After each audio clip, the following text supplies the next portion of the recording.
नमस्कार दोस्तों, आप सभी कैसे हो? आई होप कि आप सभी बहुत बढ़िया होंगे और एक नई वीडियो में आप सभी का स्वागत है। बात 2011 की है, जब अन्ना हड़ताली की भूख हड़ताल ने पूरे देश में भ्रष्टाचार के खिलाफ खड़े हुए। इस न्यूज को मीडिया का पूरा सपोर्ट मिला। देश भर की भारतीय जनता इस पॉडकास्ट से जुड़ने लगी और आखिर में इन कांग्रेस सरकार को इनके आगे झुकना पड़ा। और यहीं से भारतीय जनता को समझ आया कि एक आम आदमी की आवाज भी देश की भ्रष्टाचार को बदल सकती है। और इन्हीं भारतीय करोड़ों की जनता में से एक है ध्रुव राठी। जर्मनी में इंजीनियरिंग की पढ़ाई कर रहे ध्रुव राठी ने इन पॉडकास्ट को फॉलो करना शुरू किया तो ये एंटी करप्शन की भाव उनके मन में भी आया। उन्होंने अपने इन पॉलिटिशियन के मुद्दे पर ध्यान दिया और जल्दी ही पॉलिटिशियन के लेबोरेटरी में घुसने लगे। जब उन्होंने सर्च किया तो ज्यादा से ज्यादा डेटा जब सामने आया तो उन्हें पॉलिटिकल कॉम्प्लेक्सिटी समझ में आया और यहीं से उनका इंटरेस्ट पॉलिटिकल में घुसने लगा। उनका इंटरेस्ट और भी ज्यादा बढ़ गया जब 2014 में नरेंद्र मोदी की सरकार बीजेपी आई। पर वेट, ये वीडियो पॉलिटिकल वीडियो नहीं है, ये है ध्रुव राठी की इंटरेस्टिंग कहानी। पर यह कहा जा सकता है कि ध्रुव राठी की ओपिनियन हमसे तो नहीं मिलते हैं। ध्रुव राठी का चैनल सभी भारतीय जनता के लिए मोस्ट यूजफुल चैनल है। और दोस्तों, ये आज की वीडियो में हम ध्रुव राठी के बारे में और गहराई से जानने की कोशिश करेंगे। दोस्तों, ध्रुव राठी की कहानी की शुरुआत 2014 से 20 साल पीछे से होती है। आइए चलते हैं 20 साल पीछे हरियाणा की ओर। 90 के दशक के दौरान हरियाणा में एक मिडिल क्लास परिवार का एक सदस्य तय करता है कि वो इंजीनियरिंग करेगा। लेकिन हरियाणा में ज़्यादा से ज़्यादा लोग मिलिट्री ज्वाइन करते थे, नहीं तो किसानी करते थे। लेकिन वहाँ पर इंजीनियरिंग करने का ख्वाब बड़ा दूर का था। लेकिन फिर भी इस आदमी ने इंजीनियरिंग करके स्टेज को ओपन चैलेंज दिया। मैं बात कर रहा हूँ मिस्टर राठी की। इन्होंने फिर आगे चलकर एक मिडिल क्लास परिवार में एक टीचर से शादी की। इनके घर में 8 अक्टूबर 1994 को ध्रुव ने जन्म लिया। ध्रुव के माता पिता इंजीनियरिंग और टीचर होने के कारण ध्रुव की परवरिश दूसरे बच्चे से अलग हुई। उन्होंने शुरू से ही रीजनिंग और प्रॉब्लम सॉल्विंग भी कहा गया। ध्रुव के पिता कुछ समय के बाद रोहतक से दिल्ली आ गए और यहाँ नौकरी करने लगे। ध्रुव अभी 9 साल के थे और 2003 में ध्रुव के पिता हाई सैलरी इनकम जनरेट करने लगे। इसी वजह से वो बिजनेस के सिलसिले में मलेशिया चले गए। इस समय ध्रुव और उनकी माता अपने नाना के साथ रहने लगे। ध्रुव के नाना एक बीएसएफ ऑफिसर थे। इसी कारण उनकी पोस्टिंग अलग अलग शहर अलग अलग जगह होने के कारण ध्रुव को भी अलग अलग जगह घूमने का एक्सपीरियंस होने लगा। ध्रुव राठी सिर्फ पढ़ाई में ही इंटरेस्ट नहीं रखते थे, उन्हें अलग अलग एक्टिविटी करने का शौक भी था। चाहे वो अपने लेबोरेटरी में रोबोट बनाना हो, चाहे वो अपने कंप्यूटर में घंटे बिताना हो। उन्होंने 12-13 साल की उम्र में एक क्लिप फिगर से स्लो मोशन क्लिप की एक वीडियो बनाई। ये सब उनकी क्रिएटिविटी का ही नतीजा था और सही मायने में यही वीडियो उनकी पहली वीडियो थी। 12th में 85% लाने के बाद उन्होंने अपने स्कूल की पढ़ाई पूरी की। अब उनके पास यहाँ डिसीजन लेना था कि वो कौन से कॉलेज जाएंगे। उन्होंने हर किसी की तरह अपने करियर की सोची। उन्होंने इंजीनियरिंग करने की सोची, लेकिन वो इंडिया के किसी टीएथ कॉलेज में एडमिशन नहीं लेना चाहते थे। तभी उन्होंने डिसीजन लिया कि वो देश के बाहर पढ़ाई करेंगे। तो उन्होंने सोचा कि देश के बाहर जर्मनी में पढ़ाई करेंगे। जर्मनी में इसलिए क्योंकि वहाँ पर इंडिया के बदले ट्यूशन फीस बहुत कम होते हैं और वहाँ बाकी फैसिलिटी भी बहुत कम होती है।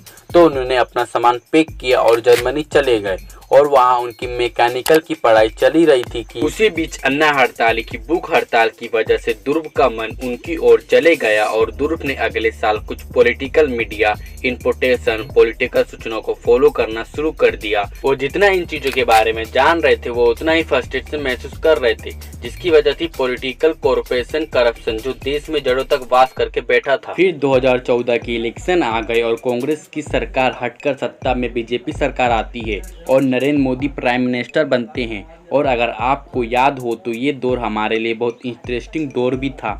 इस समय में लगभग हर कोई पॉलिटिकल सरकार में इंटरेस्ट लेने लग गया था और जनता में भी गलत अवेयरनेस बहुत तेज़ी से फैल रही थी। और शायद चाहे वो मोदी का लार्जेस्ट लाइफ स्टाइल हो या उनका अच्छा किरदार हो। अगले 2 साल बाद ध्रुव की पोस्ट ग्रेजुएशन भी ख़त्म होने वाली थी। वहीं दूसरी तरफ ध्रुव को पॉलिटिशियन में कुछ ज़्यादा इंटरेस्ट लेने लग गए थे और फाइनली वो पॉलिटिक्स को स्टडी करने की हॉबी पर काम शुरू किए। और यहीं से हमारे देश में पॉलिटिकल में मिस इन्फॉर्मेशन का काल शुरू हो गया था।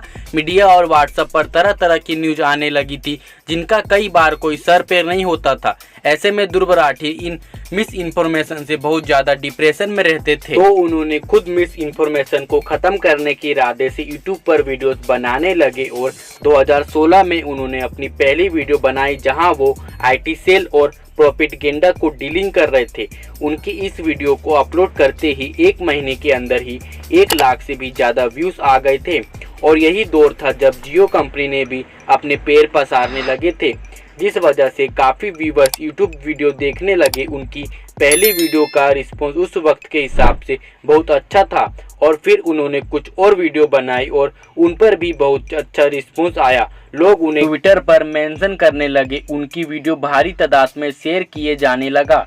लोग उनकी बात सुनना चाहते थे और ध्रुव राठी अपनी बात रखना चाहते थे। और फिर क्या था, एक के बाद एक इंफॉर्मेटिव वीडियो बनाने शुरू कर दी और अगले 6 महीनों में 2017 तक उन्होंने 100 मिलियन का माइलस्टोन पूरा कर दिया। यहाँ इससे उन्होंने अपनी रिसर्चिंग और एडिटर की टीम को भी हायर करना शुरू कर दिया और अपने यूट्यूब चैनल की तरफ पूरी तरह से वर्क करने लगे। इस वक्त तक ध्रुव पर कई केसेस उनके नाम भी लगने लग गए थे कि वो किसी सरगेंट प्रोपेगेंडा को चला रहे हैं या फिर वो किसी पॉलिटिकल पार्टी के लिए काम कर रहे हैं।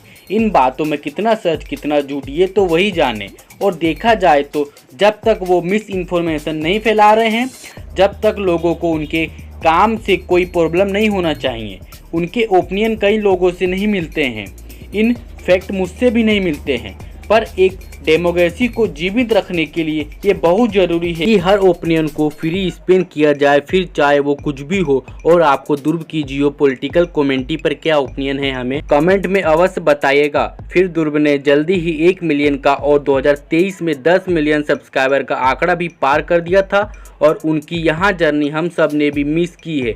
अभी ध्रुव के 25 मिलियन सब्सक्राइबर है और करोड़ों लोग इन्फॉर्मेटिव वीडियो के लिए इनकी ही चैनल की तरफ रुख करते हैं। दोस्तों, ये था ध्रुव राठी की पॉलिटिकल कमेंट्री की सफ़र का यूट्यूब करियर। और दोस्तों, अगर आप ध्रुव को क्लोजली फॉलो करते हो तो आपको तो पता ही होगा कि ध्रुव का एक ब्लॉग चैनल भी है और इनकी ब्लॉग सीरीज को अभी तक 300 मिलियन व्यूज़ मिल चुका है। ध्रुव की ट्रेवल ब्लॉग की कहानी भी बहुत पुरानी है।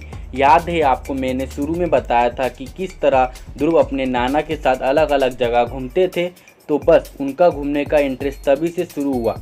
जर्मनी में रहते हुए जब ध्रुव अपनी इंटर्नशिप कर रहे थे तब उनकी मुलाकात अपनी गर्लफ्रेंड जूली से हुई।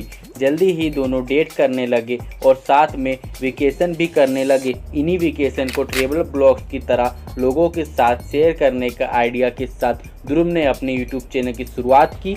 इस वक्त ध्रुव राठी का मेन चैनल लोगों के बीच काफ़ी पॉपुलर हो चुका था। अब तो वो फाइनेंशियली इंडिपेंडेंट भी हो गए थे। अब वो इंटरनेशनल ब्लॉग्स बनाकर बिना किसी टेंशन के अपलोड कर सकी। यहीं से उन्होंने एक के बाद एक ट्रेवलर ब्लॉग अपलोड किए और वहाँ भी व्यूवर्स का उन्हें बहुत प्यार मिला। आज इनके ब्लॉग चैनल पर भी 3 मिलियन सब्सक्राइबर पूरे हो गए हैं और अब ध्रुव अपनी जियो पॉलिटिकल कमेंट्री के साथ देश दुनिया घूमते हैं। ध्रुव ने 29 नवंबर 2021 को अपनी गर्लफ्रेंड जूली से, जो कि एक जर्मन सिटीजन है, उनसे शादी भी कर ली है। दोस्तों, ध्रुव राठी की कहानी में बस इतना ही। वीडियो अच्छी लगी हो तो एक लाइक, चैनल को सब्सक्राइब भी कर लेना। धन्यवाद।